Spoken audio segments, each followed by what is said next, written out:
I'm Dr. Marco. The health tip this week, it's a list, it's a top 10 list that for what teenagers should be doing and need to be doing to decrease the risk of cancer. So the list actually comes from Veronica DeSantis, who's a chiropractor who is a breast cancer conqueror. And so she came up with this list, and it's a pretty good one. So I'm just going to highlight the first 5 this week, and I'll highlight 5 next week. So the first one is a pretty obvious one that most people are going to be aware of. Obviously, if you're a teenager and you're smoking, you know it's not good for you. Everyone knows it's not good for you. You know, it's peer pressure, all that stuff, I get it.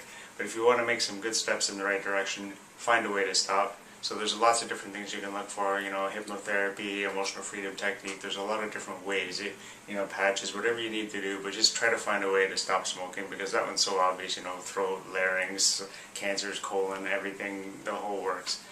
Just get that out of your system as quick as you can. The second one is drinking alcoholic beverages. So for females, there was an American Medical Association study that showed if they drink 3 to 5 alcoholic beverages a week, it could increase their breast cancer risk by 15%. And then with guys, obviously, you know, we're looking at liver cancer, pancreatic, colon as well, and a couple of myelomas and things like that can come from that too. So, you know, just you know, go for the non-alcoholic ones if you can. Go out there, get a spritzer, whatever it is, you know, lemon and water. There's a lot of different alternatives. You can still have something in your hand, but just try to do the best you can to just decrease the amount of alcoholic consumption that you have. The next one, you know, it's tough when you're a teenager, because it's just, you're out, you're doing your thing, but the fast food joints you gotta decrease that as best you can, because the food there is it's really not even food, to tell you the truth. I mean, if you go to like certain stores, I did that one time, I was curious. I go, let me see what's in the ingredients, and I just Googled the ingredient list of a certain thing. You should have seen all the stuff that came up. You're getting a French fry, and there's 19 ingredients to it. It should be like potatoes and maybe lard or something like that, ideally, right? But in this case, you know, 17 to 19 ingredients, and one of them is actually dimethyl polysiloxane, which is a anti-foaming agent that they put in caulking and silicone and stuff like that. So you don't want to really be eating something like that, I wouldn't think. And the big challenge with all the fast food joints is that almost everything is loaded with high fructose corn syrup. You're putting the ketchup on things. You're going to find it in the buns. Just the fact that it's all a lot of grains and things like that too, that's a big challenge. So what are your alternatives? Well, try to, you know, you can still get faster foods, maybe like a pita place or a wrap place that's going to at least load it up with a lot of vegetables.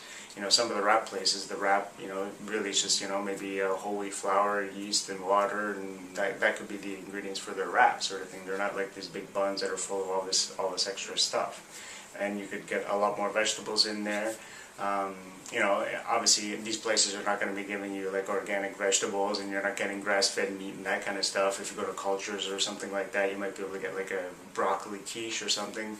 You know, it's obviously not pasture-raised organic eggs and those kind of things, but at least it's a step away from this, you know, horrible fast food just stuff. So really just try to, what other thing? Oh, you know, the shake places, Jugo Juice and Booster Juice, some of them you can get at least a few options. You know, Jugo Juice is actually coming away from the soy milk, which is good, so you can get almond milk as the options there. Some of them, you know, obviously you can be putting in kale and spinach and beets and try to hide some vegetables, get some vegetables in there, those kind of things too. Some of them are using almond butter, which is okay. So, you know, there's a lot of healthier options in those things too. So try to go for that when you can. If you have to go out and do some, you know, junk food, fast food binges or whatever you want to do it. The next one is increasing your healthy water content. Water is one of our best detoxifiers. If you're out, if you're sweating, you know, your body just needs a lot of water. And you know, bottled water, you're really going to want to avoid that. Avoid the plastic bottles as much as you can. The BPA, the bisphenol A, which is, it's well known that that's like you know, having an effect towards cancer and those kind of things. So the other thing too is if you're having hot liquids, the cap on the hot liquids is almost always made out of a plastic. So, you know, you're all going to be having your coffees and you're sipping your coffees and stuff, and that hot coffee is touching the hot lid, and there's BPA's in the lid, and so all that, the heat and the plastic, you really want to avoid that. So just have your coffee with the lid off, or your teas with the lid off. They're really like a good high-end filter that will even clear out the fluoride, because fluoride is in almost all municipal water supplies. But fluoride can have it's one of those halide metals that kind of knocks off iodine and things like that. It can cause challenges for thyroid function, and it can cause problems in a lot of different other parts of the body. And it's really just not a good thing to have in our water, but they just thought, you know, if you apply it directly to the teeth, it might prevent cavities, but ingesting it, there really isn't a lot of, it's just not a good thing. So you really want to try to get a really high-end filter for your house, ideally if you can, or there's some portable ones that really actually do filter out fluoride, and you want to look for those as well, you know, fluoride, chloride, and a lot of like drug residues and all those things that kind of sneak through a lot of the regular, cheaper filters. And when you're out and about, you want to have like either a metal container or a glass container. The glass one that has the protection on it, that's the best one you can get. And so, you know, filter the water at home, put it in there, and I always recommend put a pinch of real salt or sea salt in your water, because the water goes where the salt goes. So sometimes people are just drinking like straight water. If you just drink like distilled water, it's just kind of going through your system, you're peeing a lot, and it's not really getting into your cells. But if you drink, if you have a little bit of salt with the water, it can actually get into your cells.